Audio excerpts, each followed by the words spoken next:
What is going on, everybody? Back again, and today I wanted to go over 5 tips that I have for new players that I've, over the last 1 to 2 weeks of my playing this game, have learned either the hard way or just, through reading. And so I just wanted to help you out by giving you a little shortcut and not losing characters and things like that to lessons. So, number one, first and foremost, loot filter. Loot filter, loot filter, loot filter. You gotta use a loot filter. It will clean up your loot, it will make things easier, and it's within the game and very easy to customize and tailor to each individual character that you're playing. So, if you need help making one, I did make a video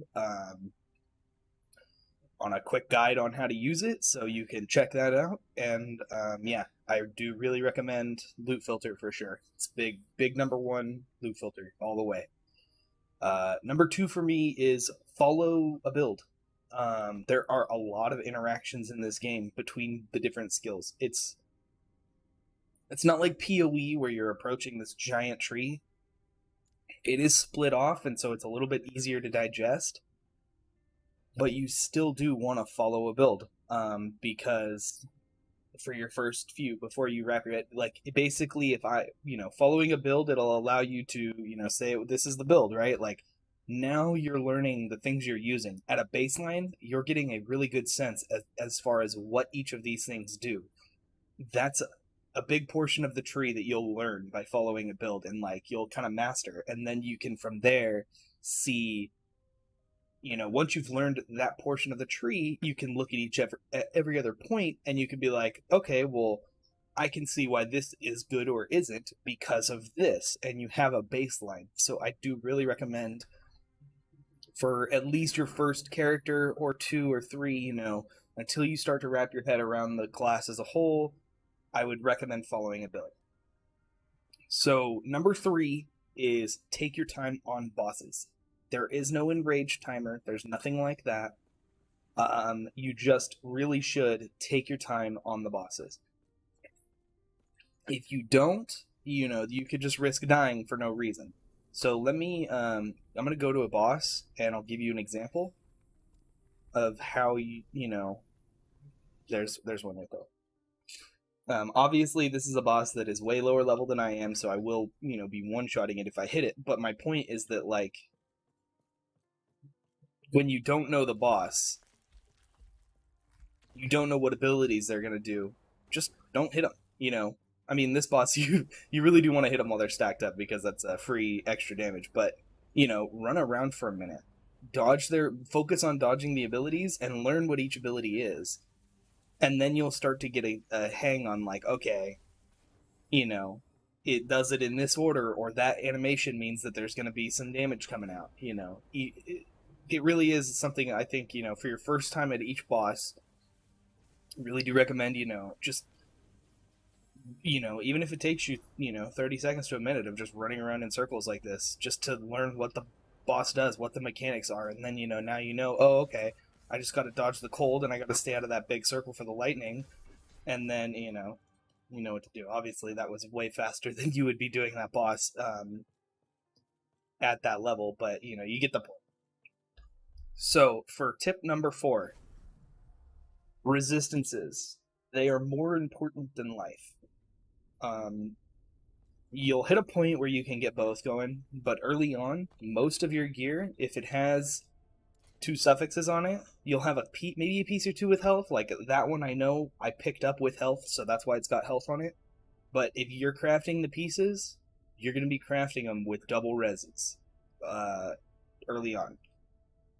Now, as you level up and you get further into the game, you'll get bases like, wait, what level am I? I won't be able to see the base that I'm thinking of, but you'll be getting bases like this, for example, where it has some necrotic res as an implicit on the item. Once you start getting a lot of pieces like that, it becomes a lot easier to cap out all of your reses, since you do have quite a few that you need to worry about. And so once you cap out your reses, then you can start working on getting some life into your build, because you do want life. You do, obviously you do want it, but like early on while leveling, it is not as important as reses are. And reses just can make content a lot easier to, if you don't have reses, you're running around with 0 res through the story, you very easily will just be one shot constantly. Even if you're getting life, you can still just get like one tapped. But maxing out those reses, that really just is a good layer. And then for my 5th tip, it's more ties in actually to tip number 4. It's about reses. So early on in the story, chapters 1 through like 6, Necrotic and Void are going to be the 2 damages that hurt the most and that you see the most. The bosses will have some of the fire, lightning, cold, like you just saw when I fought that trio in the library there. But the regular mobs, for the most part, are going to be, you'll have physical too, that's throughout the entire game, obviously.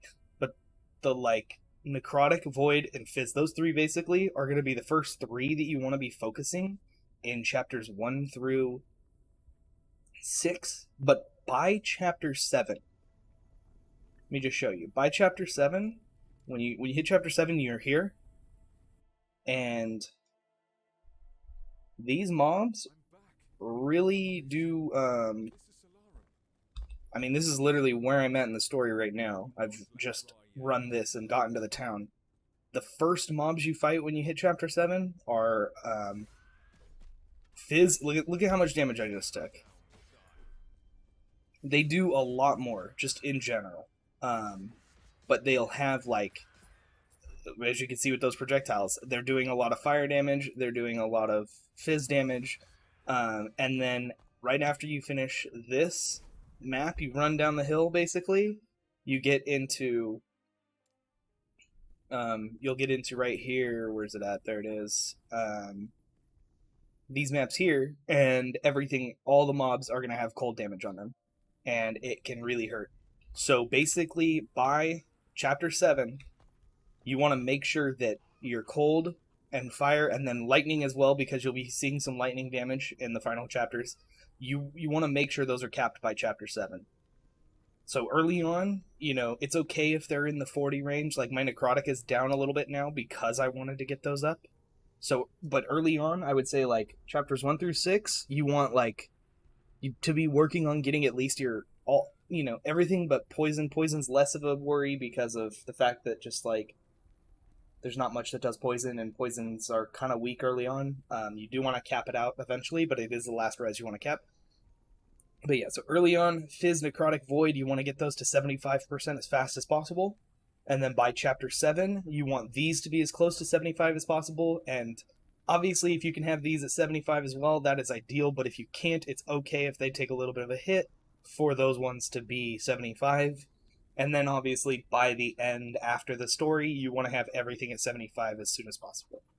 But yeah, so that is my 5 tips, that I just like, kind of stuff that I learned the hard way by losing a character, playing hardcore.